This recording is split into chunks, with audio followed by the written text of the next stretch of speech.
Salut à tous et bienvenue. Merci de nous rejoindre aujourd'hui. Nous avons une toute nouvelle histoire à partager avec vous. Commençons. Je m'appelle Daniel. Si vous m'aviez posé la question il y a un an, je vous aurais dit que j'avais un mariage formidable, je croyais en nous et je pensais que nous étions solides.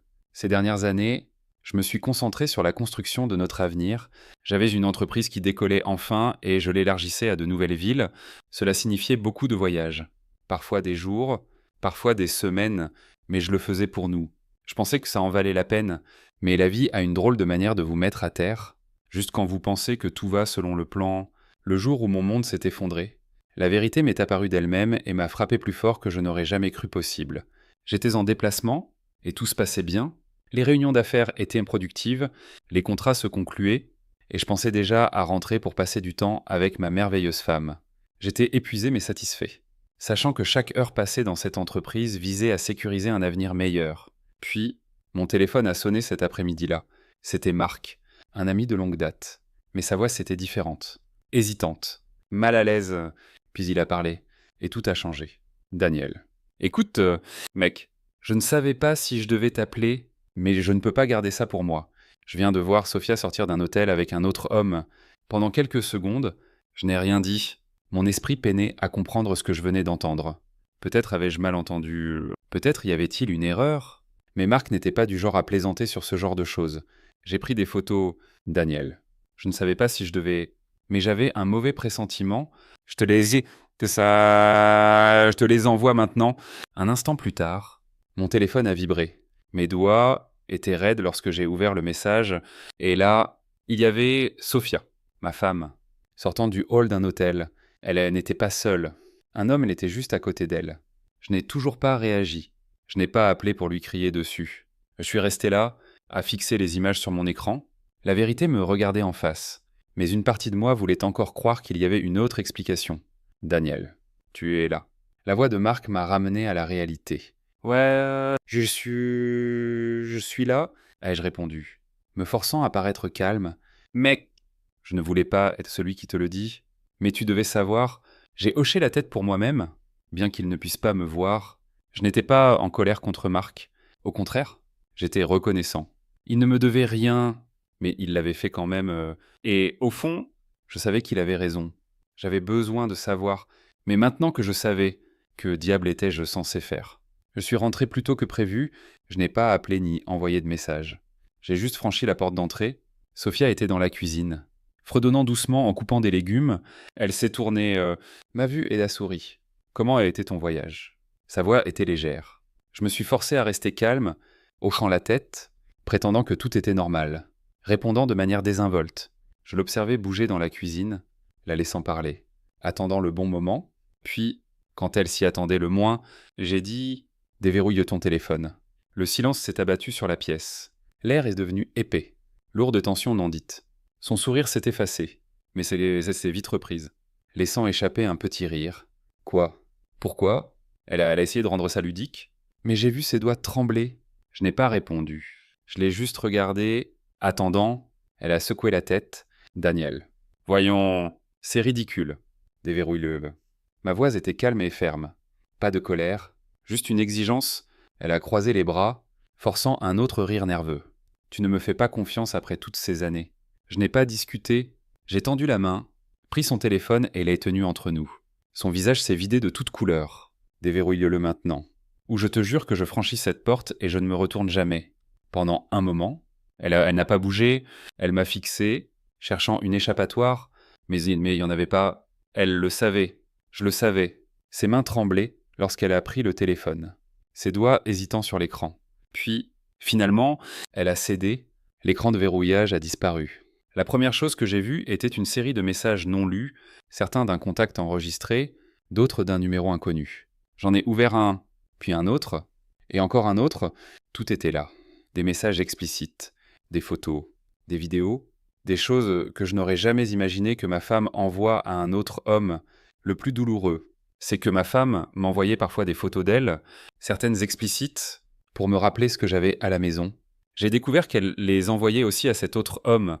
J'ai parcouru des réservations d'hôtels, des discussions tardives, des messages sur des rendez-vous pendant que j'étais absent à travailler, des conversations détaillées sur moi, sur comment elle pensait que j'étais trop occupé, trop distrait par mon entreprise pour remarquer quoi que ce soit, comment elle pouvait faire ce qu'elle voulait parce que je lui faisais trop confiance. Les mots se sont brouillés un instant. Mais je n'ai pas arrêté de lire, je me suis assis car j'avais besoin de tout voir, de savoir exactement qui elle était quand je ne regardais pas. Sophia s'est effondrée sur le canapé, sanglotant, se tenant le visage comme si la culpabilité était soudain trop lourde à porter. Je suis désolé, j'étais seul. Tu n'es jamais à la maison, Daniel. Ces mots sortaient en hoquet, brisés par les sanglots. Je ne voulais pas que ça arrive. Je t'aime, s'il te plaît. Laisse-moi t'expliquer. Mais je n'ai pas réagi comme elle l'attendait. Sans un mot, j'ai pris des captures d'écran et transféré les fichiers sur mon téléphone. Puis, aussi calmement que je lui avais demandé de déverrouiller son téléphone. Je l'ai reposé sur la table, j'ai croisé son regard rempli de larmes, ma voix plus froide que je ne l'avais jamais entendue. Je n'ai pas besoin d'entendre tes excuses. Puis je me suis levé, suis passé devant son corps tremblant. Suis entré dans notre chambre et ai commencé à faire mes bagages. Des vêtements, des documents, tout ce qui était important, tout ce dont j'avais besoin pour franchir cette porte et ne jamais me retourner. J'ai emménagé dans un appartement temporaire, bloqué son numéro et coupé tout contact. Si elle avait quelque chose à dire, elle pouvait le faire par l'intermédiaire de mon avocat. J'ai appelé mon avocat pour entamer la procédure de divorce immédiatement. C'était la différence entre nous, elle agissait par impulsion, guidée par l'égoïsme et l'imprudence. J'agissais avec détermination, avec clarté, tout était géré par des voies légales. J'ai refusé de m'asseoir face à elle dans une réunion, prétendant qu'il restait quelque chose à discuter. Mon avocate était claire, pas de médiation, pas de manipulation émotionnelle prolongée, pas de discussion inutile, juste une rupture nette. Et pour la première fois en des mois, j'ai eu l'impression de pouvoir respirer. La douleur n'a pas disparu du jour au lendemain. Je ne me suis pas réveillé le lendemain matin soudainement libéré de tout ce que je venais de perdre. Mais j'avais le choix, rester dans ma misère ou en faire quelque chose d'utile. J'ai choisi la seconde option. Je me suis jeté dans mon entreprise avec une concentration implacable. L'expansion que j'avais prévue, je l'ai réalisée, et rapidement, je n'ai pas seulement changé de ville, j'ai repensé toute ma vie, jour après jour. Le poids de ce qui s'était passé s'allégeait. Je ne guérissais pas grâce au temps, je guérissais parce que je l'avais choisi.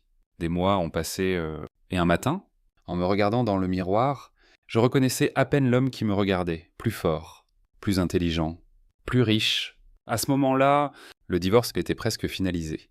Cela avait pris du temps car elle voulait plus que ce que j'étais prêt à donner.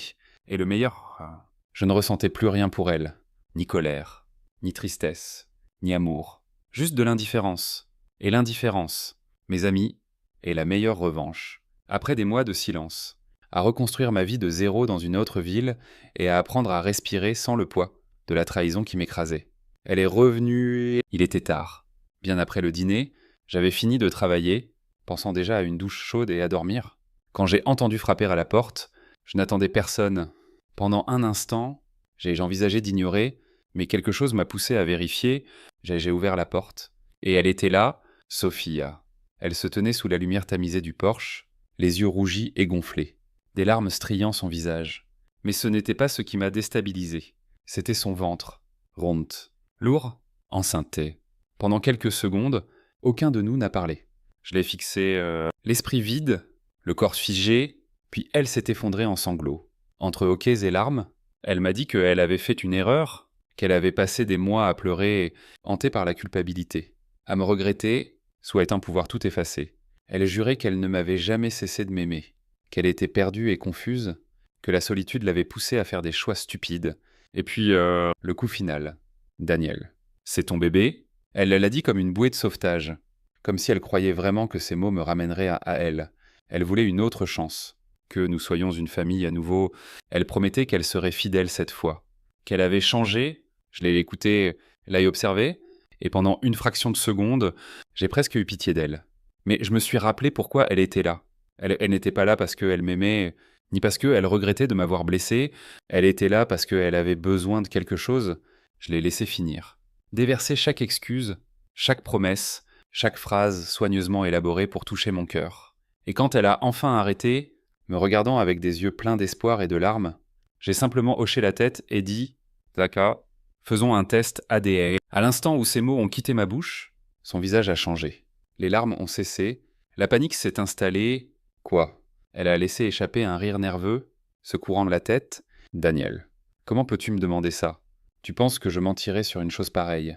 Je n'ai pas répondu. Je l'ai juste regardée. Attendant, elle a continué à parler, m'accusant d'être cruelle, disant que je la punissais pour le passé, que je devrais lui faire confiance, que je lui avais toujours fait confiance avant, que demander un test était une insulte, une attaque, la preuve que je ne l'avais jamais vraiment aimée, et à cet instant, j'ai su, je l'ai percée à jour. Si elle n'avait rien à cacher, elle n'aurait pas eu peur. Si elle était certaine que cet enfant était le mien, elle aurait accepté en un instant, mais elle ne l'a pas fait, elle s'y est opposée. J'ai pris une profonde inspiration, reculé et posé la main sur la porte. Si tu refuses le test, je n'ai rien à te dire. Et sans attendre un autre mot. Je lui ai fermé la porte au nez. Je pensais avoir vu le pire de la tromperie de Sophia, mais j'avais tort.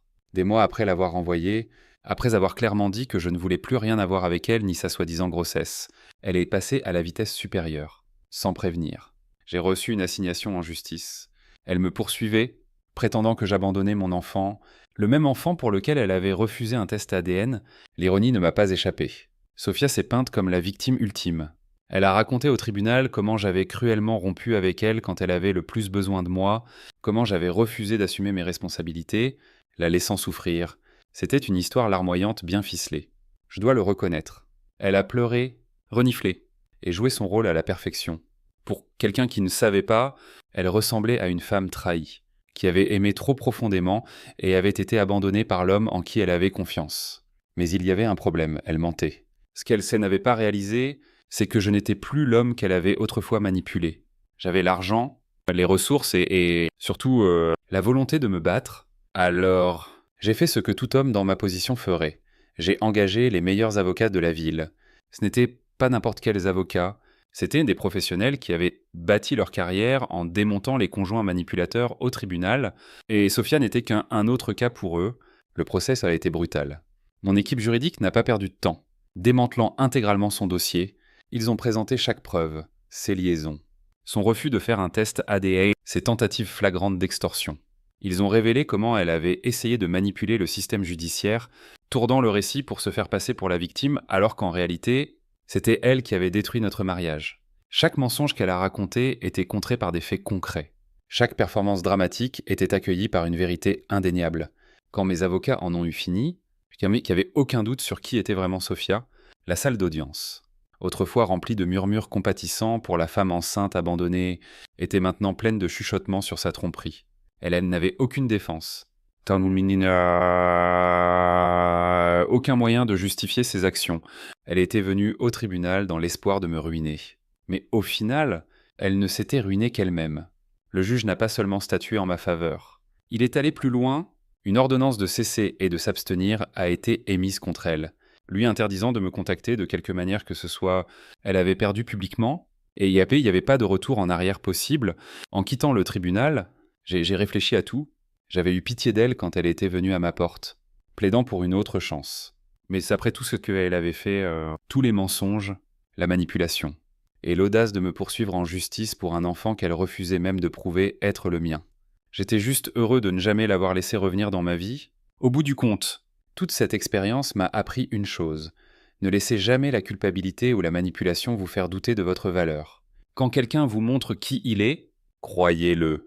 J'ai ignoré les signes avant-coureurs. J'ai fait confiance aveuglément, et j'en ai payé le prix, mais quand j'ai finalement tourné la page, je ne me suis jamais retourné, et c'était la meilleure décision que j'ai jamais prise. Si vous vous retrouvez un jour dans une situation où quelqu'un essaye de vous culpabiliser, de vous manipuler, ou d'utiliser ses propres erreurs pour vous faire sentir responsable, tenez bon, protégez-vous, car certaines personnes ne reviennent pas par amour, elles reviennent par désespoir. Et si vous les laissez entrer, elles vous détruiront à nouveau. Mais que en pensez-vous? Si vous étiez à ma place, auriez-vous géré cela de la même manière? Ou pensez-vous que j'aurais dû lui donner une autre chance? Faites-moi part de vos réflexions dans les commentaires. J'aimerais connaître votre point de vue, et si vous êtes arrivé à la fin de cette vidéo, je tiens juste à dire merci. J'apprécie que vous ayez pris le temps d'écouter mon histoire. Si elle vous a plu, n'oubliez pas de liker, partager et vous abonner pour d'autres histoires comme celle-ci. Cela aide vraiment la chaîne et permet de continuer à produire du contenu. Merci encore d'avoir regardé et je vous retrouve dans la prochaine vidéo.